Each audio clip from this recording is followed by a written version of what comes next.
آگے بڑھتے ہوئے بتائیں صوبائی وزیر اطلاعات و ٹرانسپورٹ شرجیل میمن نے سندھ میں ہونے والے حالیہ احتجاج کو ملک کے خلاف سازش قرار دے دیا ہے۔ کہا کہ احتجاج کے دوران سندھ کی کالعدم تنظیم جی اے سندھ متحدہ محاذ کی شرپسند عناصر نے جوڑ توڑ پھیلایا اور جلاؤ گھیراؤ کیا ہے۔ شرجیل میمن نے دوران پریس کانفرنس ویڈیو شرپسند عناصر کی کارروائی کی ویڈیو بھی نشر کر دی۔ کراچی سے منظر رضوی کی رپورٹ۔ سندھ کے سینئر وزیر شرجیل میمن کی پریس کانفرنس۔ کہا کہ 20 مئی کو سندھ کی کالعدم تنظیم جی اے سندھ متحدہ محاذ کے سربراہ شفیع برفت نے ملک سے باہر بیٹھ کر احتجاج کی کال دی۔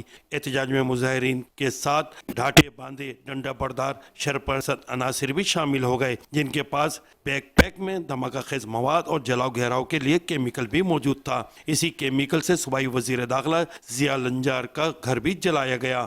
20 مئی 2025 کو جی اے سندھ متحدہ محاذ، جس کا لیڈر شفیع برفت، انہوں نے مورو بائی پاس پر ایک احتجاج کی کال دی۔ احتجاج میں مظاہرین کے ساتھ ساتھ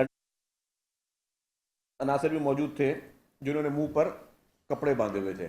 وزیر داخلہ کے گھر کے اندر وہ گھسے، وہاں پہ آگ لگائی، ٹینکروں کو آگ لگائی اور پورے گھر میں جو وہ کیمیکل کے ذریعے وہ آگ پھیلی۔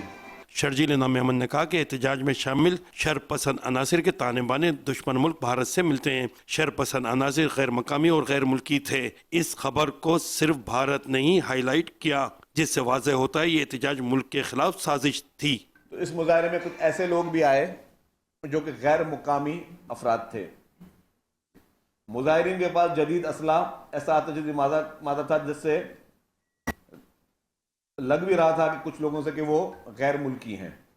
انڈیا نے کہ میڈیا چینل نے ہوم منسٹر کے گھر کے جلانے کو کس طرح ہائی لائٹ کیا وہ دیکھا۔ یہ واقعے کو پوری دنیا میں اور کوئی رپورٹ نہیں کر رہا، بھارتی ٹی وی چینلز کر رہے ہیں۔ سینئر وزیر شرجیل میمن نے مزید کہا کہ احتجاج کے دوران سوشل میڈیا پر بھی پروپیگنڈا کیا گیا۔ حکومت اور پولیس جاں بحق ہونے والے مظاہرین کی لاشیں نہیں دے رہی۔ حکومت کے پاس اس کا ویڈیو پروف موجود ہے، وہ خود لاش وصول کرنے سے انکاری تھے۔ کیمرامین ابرار الرحمان کے ساتھ منظر رضوی، 5 نیوز، کراچی۔